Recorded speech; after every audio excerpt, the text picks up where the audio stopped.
also set to meet with premiers here in Ottawa next week to talk about potential retaliatory measures. What should our next moves here in Canada be? Let's bring in the front bench to talk about that. Former Ontario Premier Kathleen Wynne is with us. She's now a professor at the University of Toronto's Victoria College. Former Alberta MLA and Cabinet Minister Gary Mar is here. He's the president and CEO of the Canada West Foundation now. And former Manitoba Premier and Canadian Ambassador to the U.S., Gary Dewar, is with us. He's now a senior business advisor at Dentons. Hi, everybody. Very nice to see you.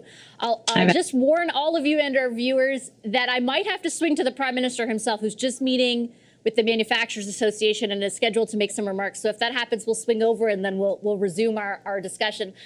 Gary Dewar, I'll start with you.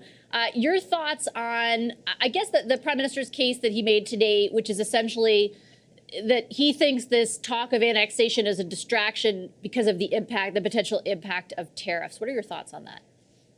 Well, first of all, I'm really pleased he was at President Carter's funeral today on behalf of Canada. Those of us who have had the privilege of meeting Jimmy Carter, he was a wonderful man and was a great president. Secondly, I'm glad he was on Jake Tapper's show. I think Jake Tapper's grandfather was in the Canadian Navy, if I'm not mistaken. And I thought he did a very good job on explaining that this is not just a political issue, it's also an economic issue, and an economic issue that's going to hurt consumers on both sides of the border. And I think that was a very important message. I do believe that going into the Premier's meeting next week, the Prime Minister should be prepared with the federal list. The Premier should do the due diligence on what it means. I think we should be thinking in very tough terms with the United States. At the same time, I think the Premiers should show up with the governors meeting in mid-February, which is a few weeks away. Governors run the economies. Governors, when we were talking to Secretary Bolton, who was talking about who could talk to President Trump.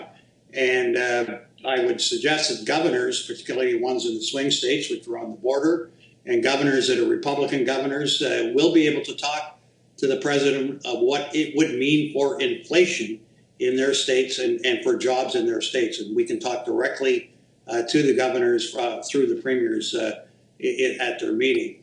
It's very important we get this message across. One of the reasons Trump's bringing in these tariffs is to partially pay in revenue for his tax reductions that expire at the end of 25. He does not want them to go up in the beginning of 26. He thinks, I think falsely, that this will allow him to proceed with with more tax cuts. It won't, because higher inflation, paying more money for $1 more for a gasoline gallon will make people angry. It won't make them happy, and it won't create jobs and economic growth and therefore revenue.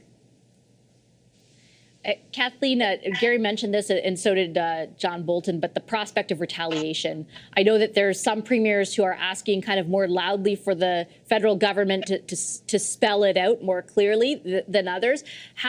I guess, what are your thoughts on figuring out what to say and when it comes to what Canada is prepared to do in response?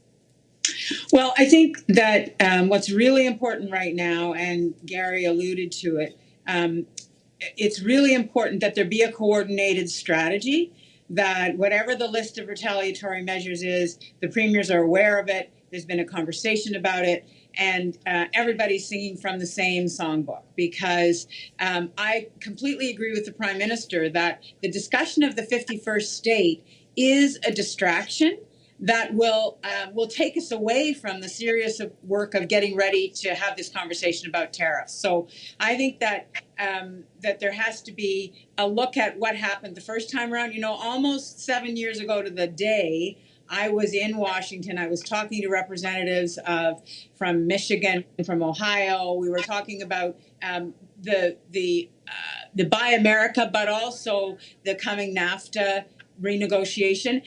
As you know, peer to peer, I was talking with governors, and that's what has to happen, because there has to be a consensus among those folks who may have the ear of the president to convince him, as John Bolton said, that it's going to be bad for him if these tariffs are imposed.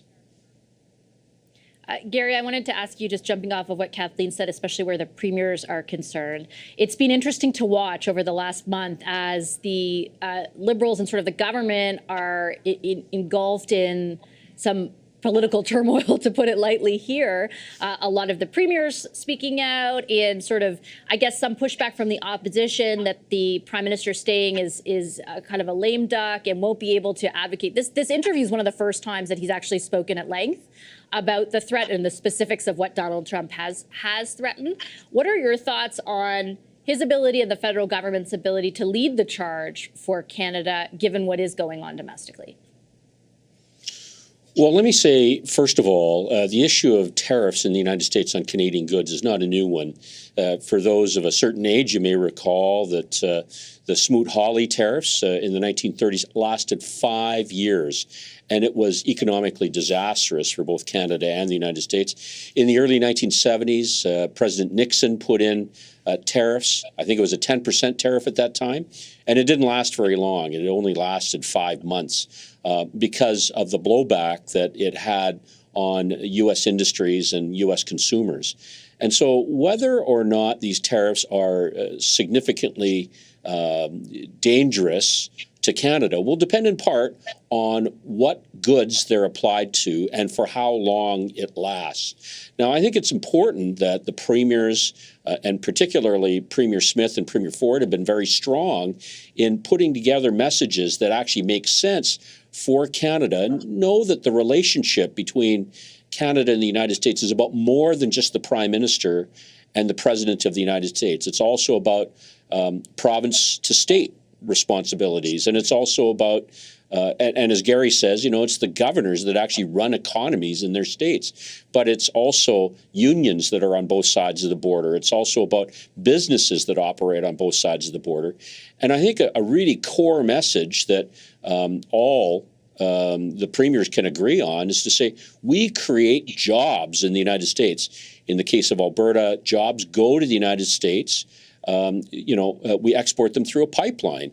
And oil that gets refined in Detroit or Lima, Ohio, or in Denver, Colorado, creates jobs for Americans where they get to upgrade the raw material. And that's true for natural gas as well, that goes into the Gulf Coast, into LNG facilities that they then upgrade and export to the rest of the world. So I think that it's notable that, and Gary noted this, a couple of weeks ago, that Premier Smith went to meet in Las Vegas with the Western Governors Association. Catherine Wynne did that when she was premier. And I think a number of the premiers are going to the inauguration. I'll be going there myself. And they'll be meeting with the people that can help influence what the president does in terms of what the tariffs apply to and for how long it lasts.